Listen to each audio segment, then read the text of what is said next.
Hello everyone, this is Logan, and welcome to the 5th episode of Tech Time.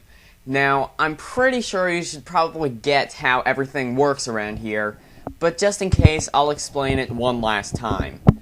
I have a Facebook. I post random tech articles on Facebook that I get from different sites like Mashable, Forbes, CNET, and every weekend I post the top 3 stories of that week. So, without further ado, let's get started.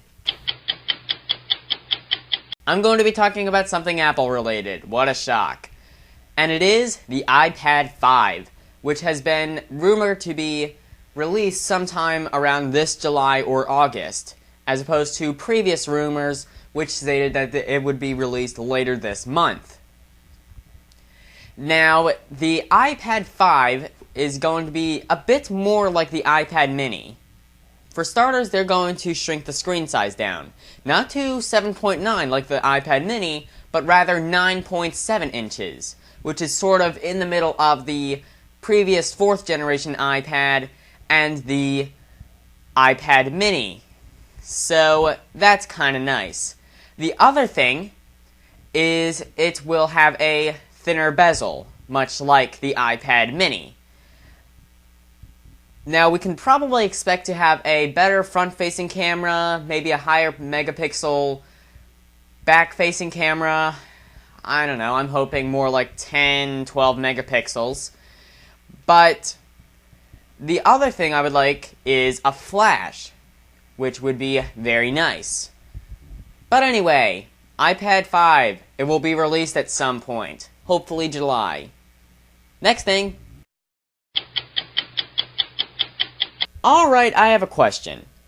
How many of you have played this game? Super Mario Bros. For the NES. If you haven't played this game, you've probably played one of the other Mario games, whether it be for the Nintendo, Super Nintendo, Game Boy, or one of the newer Nintendo consoles like the 3DS or the Wii U. Now, odds are you may have also beaten a Mario game. But what if Super Mario Bros. Could beat itself? Well, that's what someone with a whole lot of computer programming smarts also thought.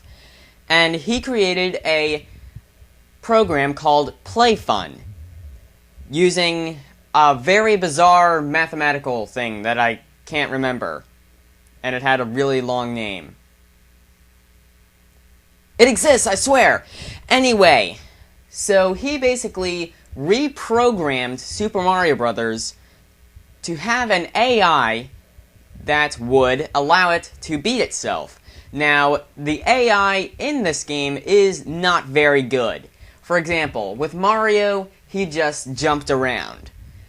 And with certain other games, because he did demo those, but the main purpose was Super Mario Bros., it just barely functioned at all. For example, Tetris, again, it barely functioned at all. But,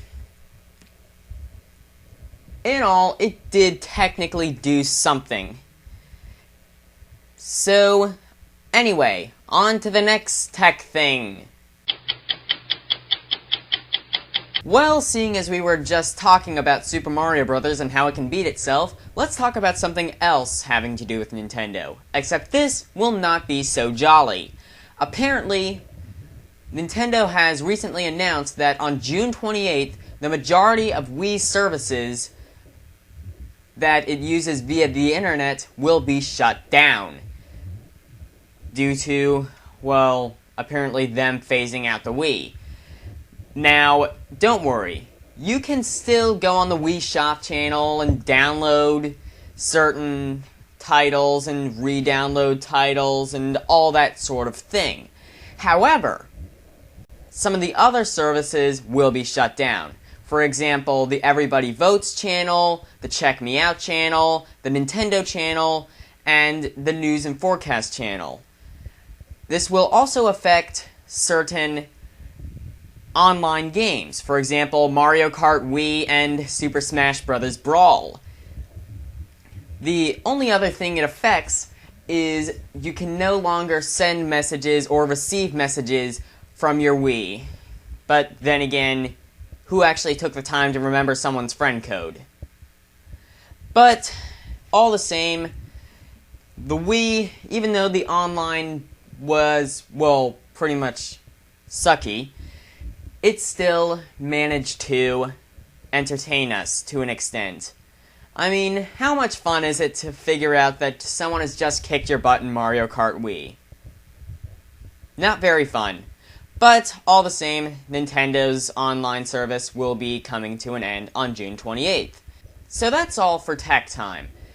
And just remember that if you want to read any more about these tech articles, just remember to go to my Facebook page. I will have a link in the description. So, see you later.